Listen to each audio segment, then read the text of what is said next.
अस्सलामुअलैकुम, I hope you all are well. आज की इस वीडियो में आपके साथ बीएसएन की तमाम डिटेल्स शेयर की जाएंगी। बताया जाएगा कि बीएसएन के एडमिशन्स अभी तक ओपन क्यों नहीं हुए, एडमिशन्स कब ओपन होंगे, डिले होने की मेन रीज़न क्या है, बीएसएन का स्केड्यूल कब आएगा, और बताया जाएगा कि इस साल क्लोजिंग मेरिट क्या रहने वाला है। सो वीडियो को लास्ट तक देखिएगा।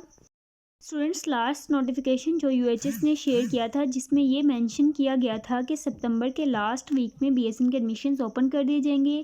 बीएसएन का एनकैट का भी बताया गया था कि कंडक्ट करवाया जाएगा। मेरिट लिस्ट भी डिस्प्ले का स्केड्यूल बता दिया गया था।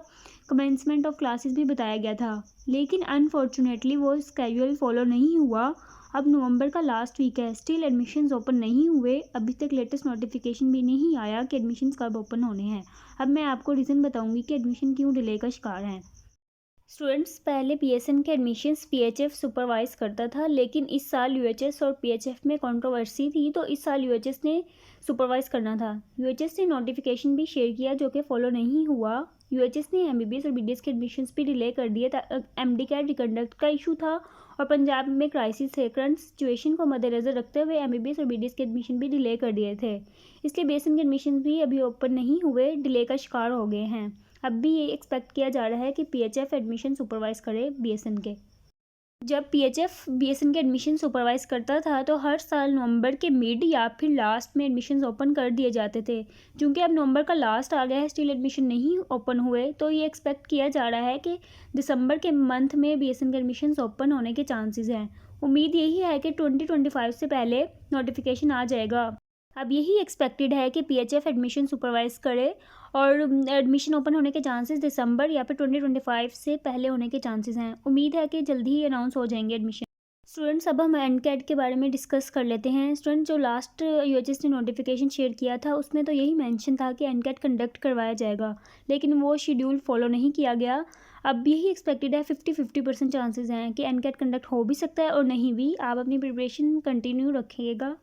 अब हम मेरिट की बात कर लेते हैं। स्टूडेंट्स, लास्ट ईयर एफएससी के मार्क्स की बेस पर एडमिशन्स हुए थे जो कि आउट ऑफ 1100 मार्क्स थे, तो फीमेल का क्लोजिंग मेरिट 84% था। अगर तो इस साल भी एफएससी की मार्क्स की बेस पर एडमिशन्स हुए तो 82% तक मेरिट होने के चांसेस हैं, ये एक्सपेक्टेड मेरिट है। और मेल का क्लोजिंग मेरिट 97% था। अगर तो इस साल भी एफएससी की बेस पर एडमिशन्स हुए तो मेल का क्लोजिंग मेरिट 95% तक होने के चांसेस हैं, ये एक्सपेक्टेड क्लोजिंग मेरिट है।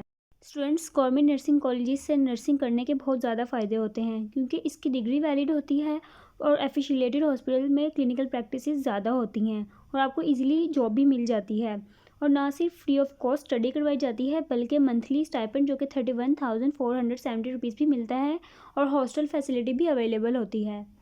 बट गवर्नमेंट नर्सिंग कॉलेजेस का मेरिट हाई होता है as compare to private nursing colleges. Students, जिनके मार्क्स क्लोजिंग मेरिट से कम है तो आप एनकैट अगर तो हुआ इस साल, उसकी बेस पर एडमिशन हुए, उसकी परसेंटेज वेटेज में ज़्यादा रखेगी तो आप सबके पास बेस्ट अपॉर्चुनिटी है कि आप टेस्ट में अच्छा स्कोर करके अपनी सीट को सिक्योर कर सकते हैं।